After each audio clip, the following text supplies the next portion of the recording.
Hey everybody, welcome to Behind the Scenes, a weekly podcast where we talk about the intersection of pop culture and big ideas. I'm your host, Sean Malone, the creative director for the Foundation for Economic Education and creator of the Out of Frame video essay series on YouTube. Here, I'm in studio. Jen, of course, as per usual, is in Utah. Jen, how are you doing? I'm hanging in there. I'm just swamped with work. There's so much going on. Yeah, like So, what are you up to? oh my goodness. It's strategic planning season Oh yeah, in the nonprofit world. yes, So, yeah, we're doing some goal setting and they're really ambitious coming up. And so that means there's a lot of communications work to be done because we're trying to yeah, accomplish really big things, but yeah, that means convincing people to accomplish the really big things. So I yeah. so it's just a lot of it's a lot. It's a lot. Yeah, big goals are fun and exciting, but also a lot of times, like, you've really got to make sure that you're not biting off more than you can chew. I think we found at Fee for a few years that there have been like very lofty goals, and then there have been like, okay, let's pull this back to something that's maybe a little bit more manageable. And yeah, it's a lot. And when you're like the main person trying to figure that stuff out, it's tricky for sure. Yeah, they're all very exciting goals. Like Yeah. I'm fully on board with getting all this stuff done. But, I probably think about just quietly walking into the sea at least 3 times a week right now. Well, fortunately, you're in Utah, so you have salt flats, Distinct and that's distinct lack of literally sea. all you got. But I But but I do have not one but two very convenient lakes that I could use as a substitute. So lakes are also good, I suppose. But yeah. Well, man, I haven't quite gotten into that yet this year. It's coming up very soon, so I'm gonna have to start thinking about it. I mean, that's not entirely true because on like later this week, actually, I've got a meeting to talk about goals, but not to talk about specific goals, just to talk about how we are planning on setting goals and metrics this upcoming year. gotcha. So it's a little bit different, but we talked about this. We talked about this with the foundation episode. But if you don't know how you're going to measure something, you can't even really begin to do it right. So I appreciate Yeah. that this is sort of the first step in some ways. But yeah, that can be really tricky, and I think it's especially tricky when you're doing communications or media production work because there's so many.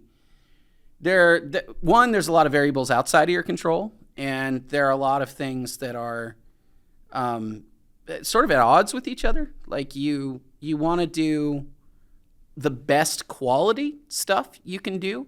The best quality stuff may or may not always be the most popular sometimes. So, and I think you can even see this even when you get down to things like email subject lines, stuff like that. Like, Yes. there's subject lines that can be very clickbaity and you can get good open rates, but then which ultimately disappoint your subscribers because the content inside doesn't match or the tone of it doesn't match or whatever. So yeah, it's tricky. You got to be really, really careful about a lot of that kind of stuff. But It's a whole thing. And it's even more of a thing when it's your show now. yeah, You're running it. Have fun with it. yeah, It, I know. it but with a weird definition of fun. This is like a this is gonna sound flippant, but genuinely, welcome to the club. Genuinely, Yeah. I'm very excited for you being in this spot.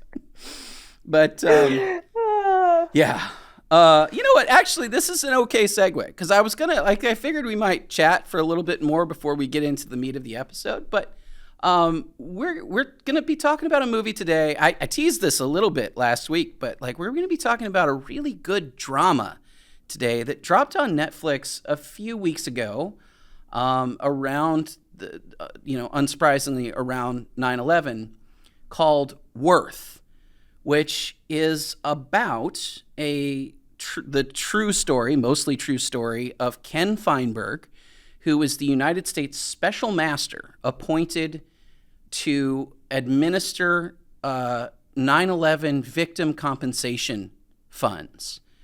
And where this is kind of an interesting segue is like, I cannot think of a more challenging and difficult job. First of all, I mean, that's an insanely hard job. And also, and Ken talks about this, that Ken, played by Michael Keaton, who just, my goodness, is he good sometimes. Yeah, he did a great job in this role. This, I mean, in a lot of ways, this was sort of similar to, oh my gosh, I'm blanking on the name of the movie now, but the Boston Globe. Spotlight. Spotlight, thank you. It's similar in tone, I think, a little bit to that movie. And then, of course, Michael Keaton played a real person there, also faced with a incredibly difficult job. And both of these roles, I feel like, are kind of similar in a way, just knocked it out of the park in both cases. But, I mean, he talks about this, like, how do you even begin to digest this kind of a task? And if you get the fundamental measurement wrong, and if you don't even get it right to figure out how you're going to begin doing this, everything else is going to fail. And boy, I mean, this is, again, so going back, I mean, this is roughly 7,000 victims, not just those who died, obviously, but those who were injured in the 9/11 terrorist attacks. And the government set up a fund to compensate victims, basically in order to avoid having people sue the airlines primarily, or sue, building owners and things like that of the World Trade Center. I'm not entirely sure how those lawsuits would have fared, even if people had sued airlines, just because I don't really know where their liability would have fallen in a lot of this. But to be fair, the lawsuit, even if people didn't win those lawsuits would have been exceptionally expensive, and would have probably cost. The estimation anyway was that they would bankrupt the airlines essentially, and I think that would probably be true regardless of whether or not the airlines ever had to pay a cent in compensation to anybody for any of this stuff. But it's also such a weird situation that it's not something that the airlines could really plan for. So I don't know. In any case, the United States government set up a fund of $7.375 billion, and Ken Feinberg was the man who was appointed to figure out how to disperse this money and to try to do it relatively equitably and compensate people for their losses. Jen, what were your sort of initial thoughts of the film, sort of overview of how you felt about the film? Okay, so I have a lot of really big feelings about 9/11 because I was at a very impressionable age when it happened. I was 16 years old, very nearly 17. I was a senior in high school. Mm-hmm. It was a very formative time for me. Yeah. And so I usually avoid movies that deal with this because I don't always feel like just having a good cry. So, I haven't watched a whole lot of movies involving this kind of subject, this broad topic. Mm-hmm. But this movie was exquisite. Yeah. This could have been just awful. It had the potential to go wrong in a lot of different ways, but it was a very human story. Yeah. And it was a very emotional story without being tragedy porn, if that makes sense. Yeah. And yeah, it talks about a weird. It's a very Yeah. It's a difficult topic, you know, and it can feel very callous and very cruel. We're talking about literal calculations into how much your lost loved one is worth in dollars. Yeah. Ken Feinberg in this movie, there's a scene where he goes to a town hall, and it's the first time that he has had to interact directly with members of the public and explain the plan basically that he is generating. And it's a wonderful scene from a filmmaking standpoint, from a writing standpoint. It's a wonderful scene. It really it does so much for Ken's character in the scene, and you really get to understand who Ken is in a lot of ways. But it's a cringe scene because it's so tough to watch because Ken is not good at communicating any of this to the public. No, he is not. And he's so bad at it. So the thing is, like, this is such a complex issue because as Ken says, and by the way, Ken Feinberg is a real person. And in fact, the reason that he got this job in part was because he had previously adjudicated victim settlements for Agent Orange,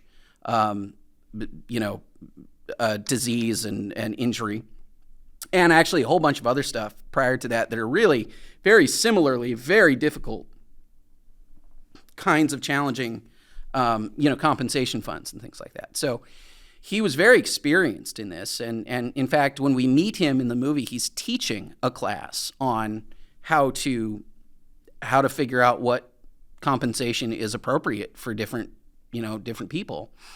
And I loved how they introduced Ken because he literally stands up in front of the class and says, what is a human life worth, right? And then he goes through a little exercise with his students and says, okay, you're this person, you're that person, you're that person. Now your husband died and you're the lawyer who's appointed to figure this out. What do you offer this person? And people, in the class just kind of throw out arbitrary numbers. But the thing that it's meant to get across is that in a lot of ways, the numbers are arbitrary, but they're also a negotiation between a lot of competing interests. And I mean, in the classroom, obviously, it's much more simplified, but in reality, there's a ton of competing interests having to sort of negotiate the price. And yet Ken has to go out there to this public hearing and explain it to people. And it sounds very callous. Like what he is doing, he doesn't care about who the victims were. He's explaining the math. He's explaining the law. He's all of these things as if he were in front of a group of law students, and it just bombs hard, and it would, of course, Yeah. and it's, I think it's partly because people have a really difficult time separating economic value, monetary value from moral worth. And when you pair those things, and I see this all the time, like I have these conversations with people all the time where they say, oh, you think a human is only worth, like you talk about the fight for 15 stuff, right? Oh, human beings worth more than $15 an hour, whatever. But what you actually have to understand, it's not about the moral worth of the human being. It's just about the economic value being created in that role, or, if you're trying to figure out how to compensate somebody, you're looking at likely future earnings and things like that, And that's really rough to deal with because you're basically saying that a janitor, in monetary terms, is worth considerably less than a manager, or, somebody doing, financial work or something like that. So it immediately has these really difficult implications for people morally and in terms of their feelings about class and that's what Ken's just stumbling into in this meeting. It's just he wasn't even remotely prepared to talk to people on a human level. But what's so great about that to me is just that's where the arc begins for Ken. I mean this is a film with a really wonderful arc, I think, for Ken as a character. And it's not that he was callous, right? It's not that he didn't care. It's that his job was to figure out a system, Mm-hmm. And I don't know that you can do that job if you are driven emotionally, right? Like if you're only thinking about how you feel about the situation, you're not going to do a very good job of coming up with an actually legitimate system. There's just so much about this movie that I really, really enjoyed, and there are so many interesting things to talk about here from an economic standpoint and out of frame standpoint. Yeah, for sure. And I mean, we've been talking about this a lot over the last couple of years or so now, Mm-hmm. about the worth of life, Yeah. And you are absolutely correct in that people are conflating the economic worth, the dollar amount, Yeah. with the moral worth. And those are not at all the same things. They cannot be. No. I think it's all really, human really beings- dangerous to think that they are, to conflate those two, by the way. Absolutely. I mean, human beings are priceless, okay?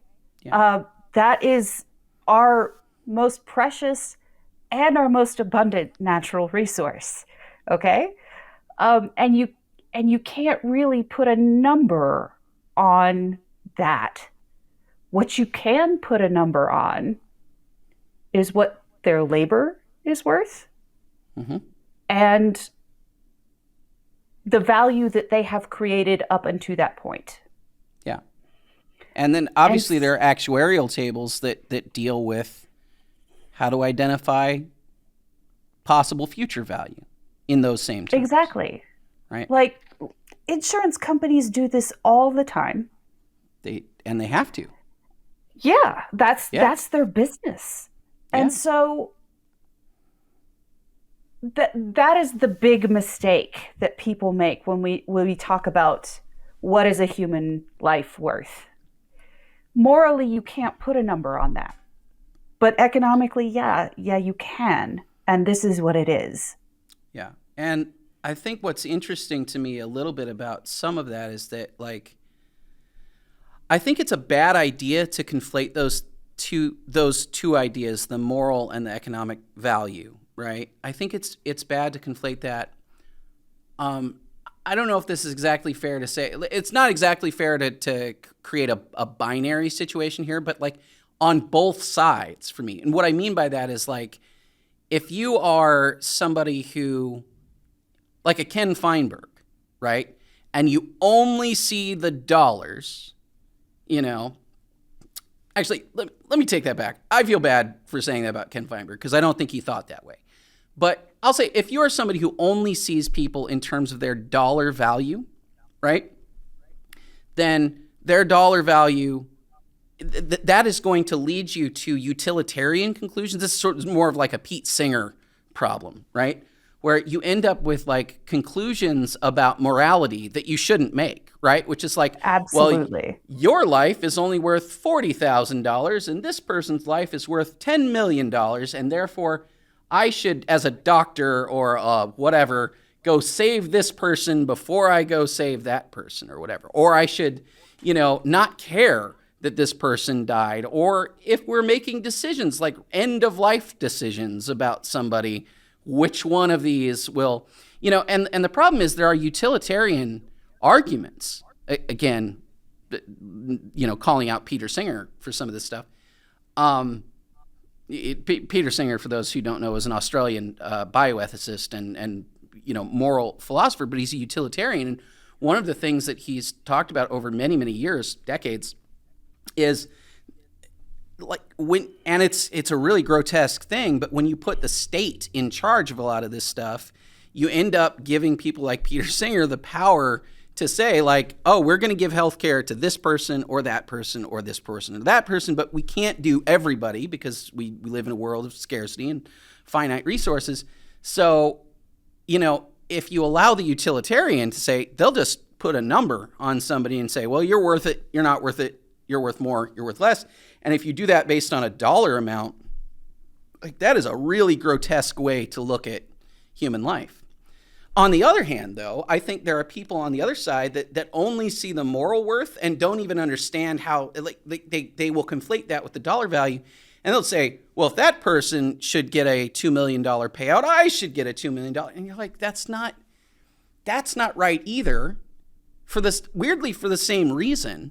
Like, you don't understand that, like, your moral value is just not the same thing.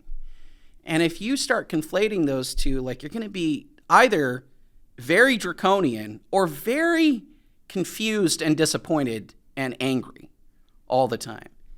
If you separate these things, I think it gets a lot easier to start understanding that, like, getting this payout or that payout or this payout does not change the fact that this person was my dad or my grandpa or, my mom or whatever. That it's really tough for people to separate because it's just so emotional and so visceral. This is just such a difficult situation.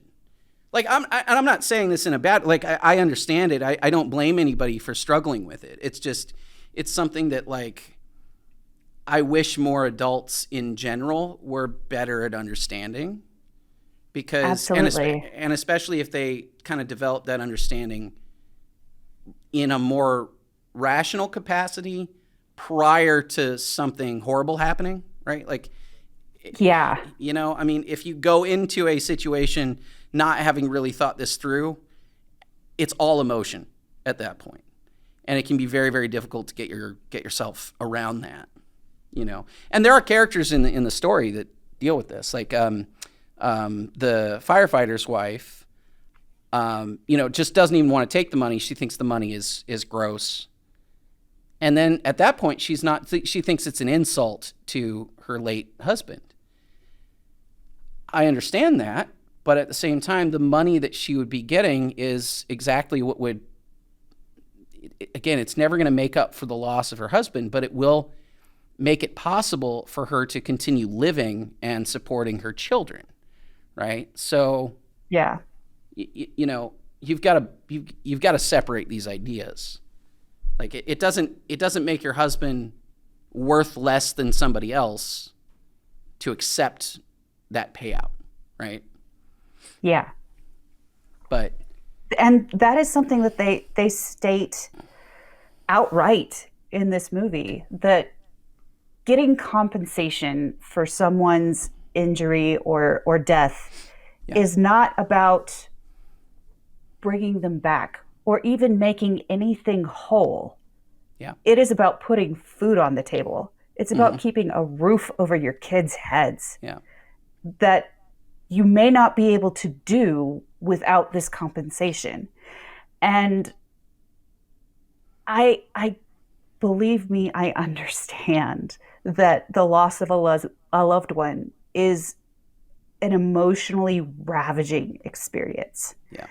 And it can feel very insulting to have someone offer you, even just offer you, compensation for your loss.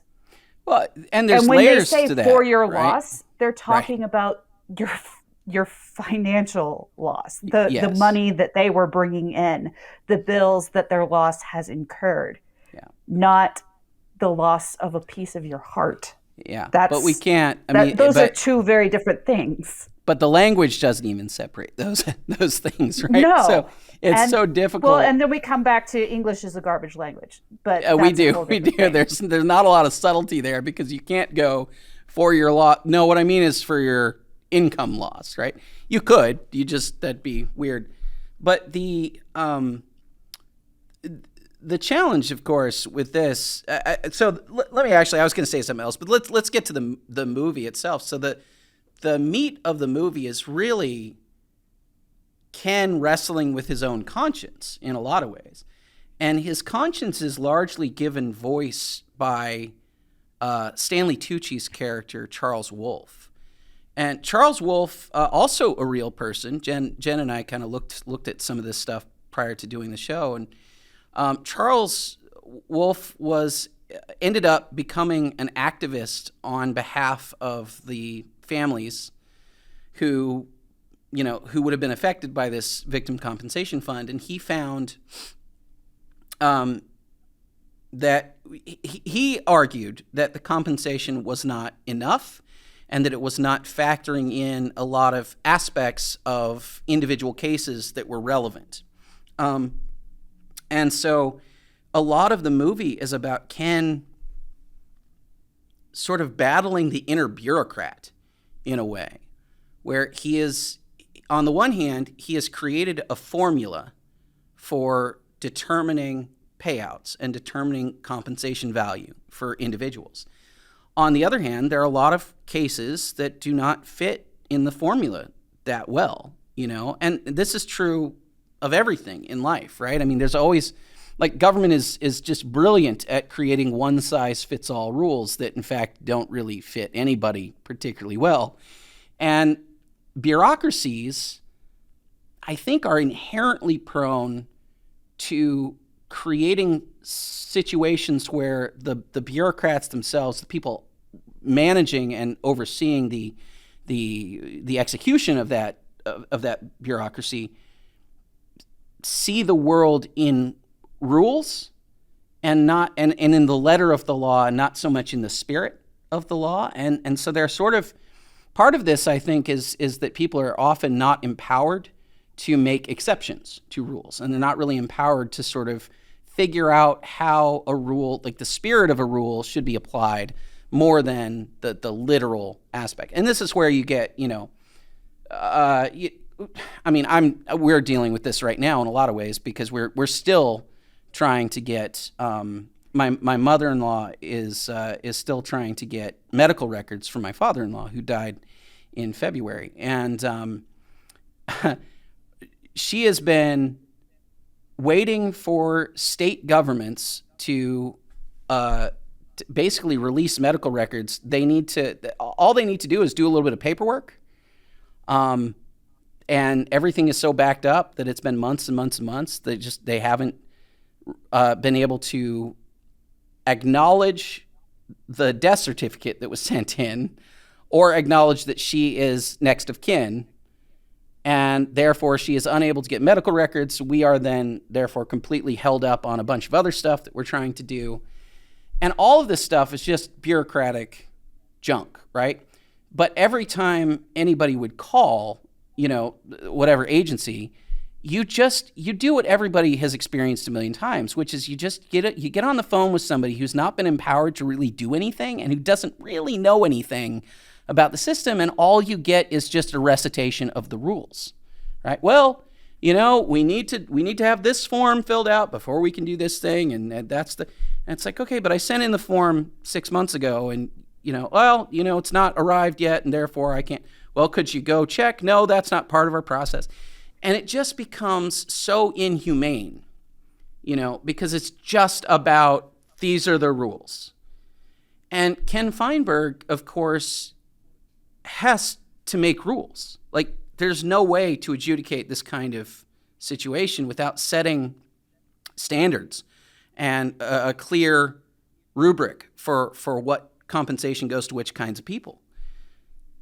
But what Charles does, and I think it's just such a beautiful character, and also Stanley Tucci is just insanely good actor. I feel like Stanley Tucci is just so underrated to me, but absolutely, he is the one who reminds Ken that as the special master, he has broad discretionary powers, and he can change the rules. He can bend the rules. He can make different decisions and take cases individually if that makes sense, and he doesn't have to just go blindly through this rubric and say, well, you don't fit our rules, therefore, you don't get anything or you get this or whatever, and I love the fact that this movie didn't try to make Ken a villain. And they didn't even really try to make Charles a hero. He was a guy trying to, not only honor the memory of his wife, but also just help his community. And Ken was somebody who legitimately wanted to try to help figure a very difficult situation out. His heart was in the right place. It's just tough. And I think that the really beautiful moment at sort of towards the end, this is a little bit of a spoiler. I don't know that it's possible to really spoil anything in this movie. But Ken and Charles come together. This is sort of a turn into the third act kind of moment, right? And they get together and they have a conversation, and Ken just flat out says, I don't know how to do it. I want to be fair, and I want this to be a just process. I don't really know how. And that, just such a humble admission from somebody who has such incredible expertise and authority that, I don't know, I love that moment. It's a very human moment. Yeah. At some point, no matter how good you are at the thing that you're doing, there's always a moment when you're like, I don't know how to do any of this. Like, how do you human? I don't know how to human. Like, yeah. It was a very beautiful moment in that film. And I don't think that telling you that these things are going to happen in the film could possibly spoil the experience of seeing it on the screen yourself. This is one of those movies where just the acting and the directing and the story itself, just the drama of the story is really all you need. And I could tell you like every plot point in the movie, but it wouldn't really tell you anything about the movie. It would just tell you what happened. But and also you can look on Wikipedia to find out what happened if you really wanted to. So, I mean, I'm sure there's plenty of stories out there about this. But I mean, this is such a complex issue, and it's such a difficult one for people because of the emotions involved. But it does. I mean, it gets into a lot of stuff that we talk about in a big way, like in a public societal conversation sort of way, which is like the gap between rich and poor, right? I mean, you've got people in the Twin Towers, like I said, who are janitors. You also have CEOs of financial giants in the same building, and the lawyer, there is an antagonist in the movie, sort of. It's a lawyer named Lee Quinn, who's played by Tate Donovan, who is representing a lot of the wealthiest people, the CEOs of some of these. And his point, but again, it's not wrong, is that the compensation fund is not actually adequate to account for the financial losses that their families are taking, And yeah, that's true. One of the things so we looked into all this stuff, and I looked at Ken started this with like an 8-point plan. I want to talk about point number 7 on this 8-point plan as well, because it would be like kind of mind blowing and super annoying. But one of the things, this is point 4 on his plan, and the plan, I'd say that, reading this, like, it's not really a plan, like the 8-point part. It's more 8 goals of what he was trying to achieve.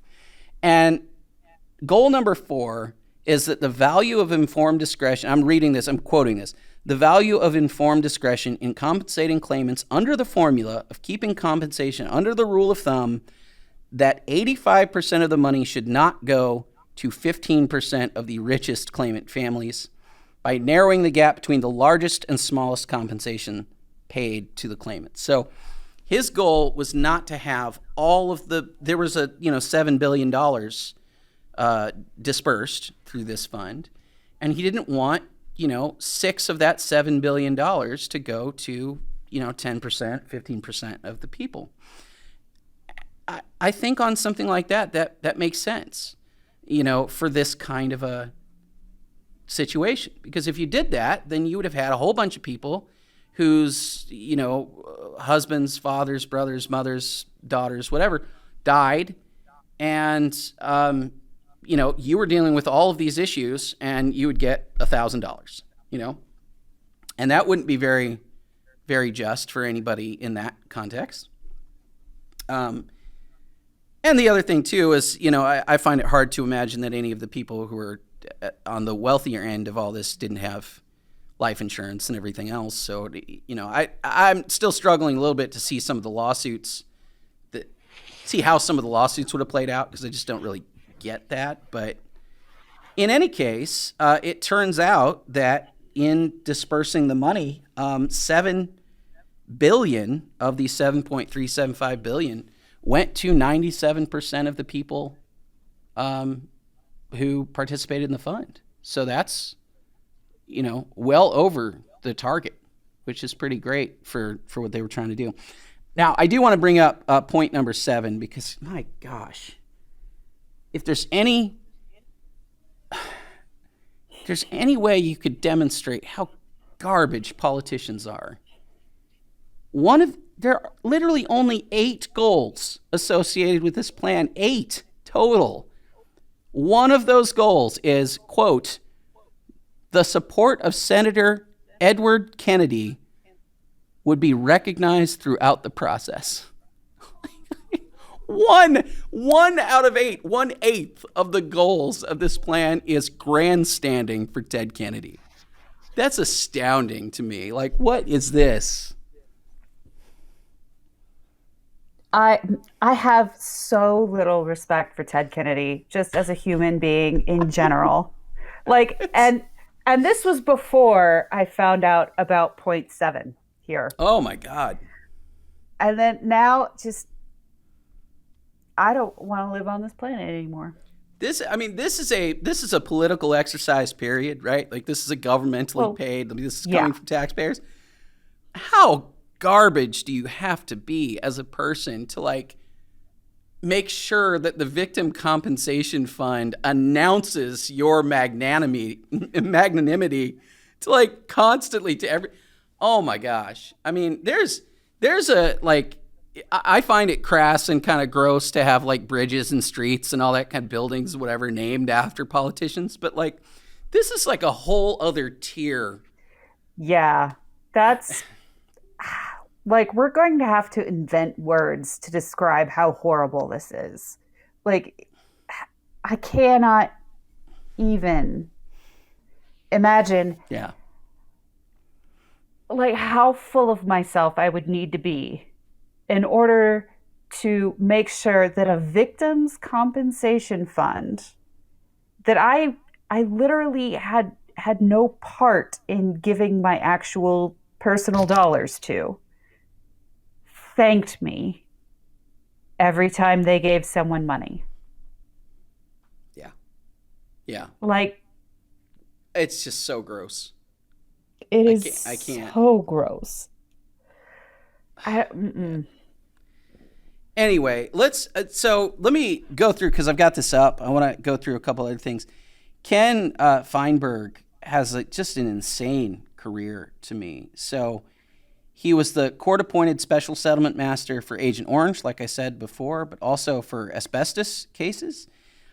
He was one of 3 arbitrators. I'm just reading from Wiki now, but Feinberg was also one of 3 arbitrators who determined the fair market value of the Zapruder film from the Kennedy assassination, which seems wild. He's one of 2 arbitrators who determined the allocation of legal funds in a Holocaust slave labor litigation. I mean, I don't know how you do any of this. Like, where you'd even begin, and just.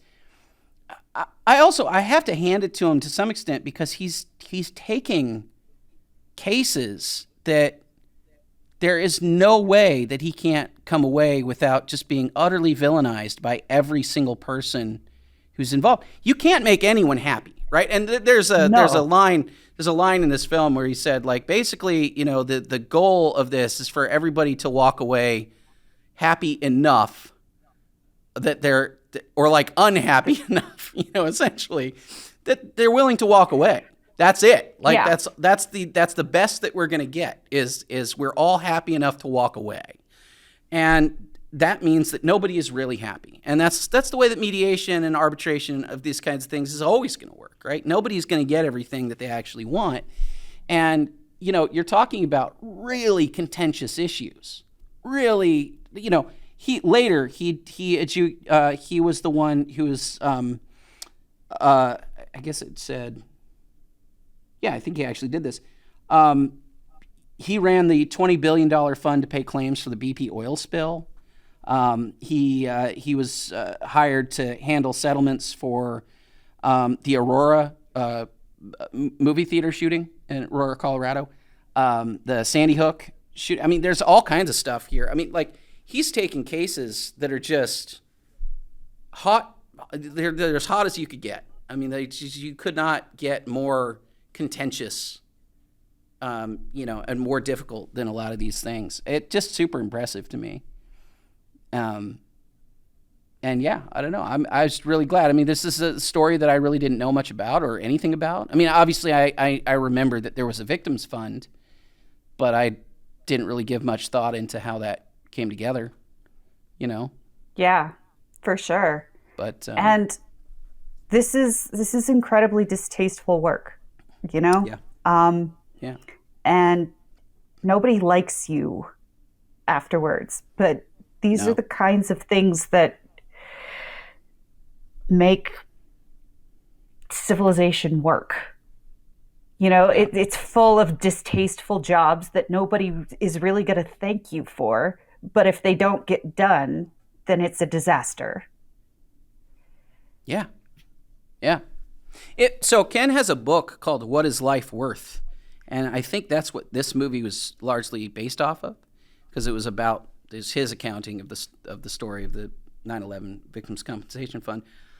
I want to read this book now, actually. Like, I think I'd be really fascinated to see this. There's a lot of publications here and a lot of, obviously he teaches a lot and all that kind of stuff. But I'm really curious about this. This is such a contentious, like, very, very difficult issue, and it's one that I think it's interesting to me in part just because I think more people should think about it and should actually, like, sort of try to wrap their minds around the fact that this is a reality, and this is something that even probably will happen for them. Like, if you have life insurance, like, somebody somewhere is going to make a determination what your life was worth after the fact. Now, life insurance, quite a lot of the time, you get to sort of negotiate that up front because you get to decide how large of a policy you want to pay for or whatever.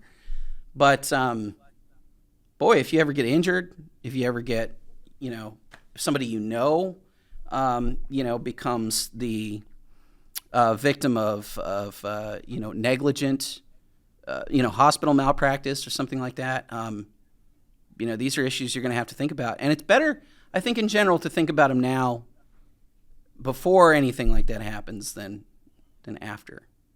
Absolutely. This is the sort of mental exercise that is deeply uncomfortable. Like, coming to grips, looking down the barrels of your own mortality and being like, you know what? I'm going to die one day, and we need to sort out what's going to happen when I do. Yeah. It's distressing. It's very stressful. And it's something that I've done multiple times now. And it's impossible to do if you're in the middle of it. Oh, yeah. That is why you need to do it now. Yeah, you don't want to do this when you're like, when somebody has just died and now you're just suddenly forced to think about it. Like that's the worst time to do any of this stuff. So I think I want to wrap up. I think I know what you're going to say, but final thoughts. Worth. Please watch this movie. It is beautiful. It is exquisitely acted, and it is so, so human. And it deals with some of the more unsavory aspects of the reality of living Mm-hmm. that not enough people talk about, and as a consequence, not enough people think about. Yeah. And then, have a conversation with your loved ones. Be real honest with yourselves and plan ahead. Yeah. I second all of that. I would maybe also add, just don't forget that, like, financial compensation and moral worth, two totally different things.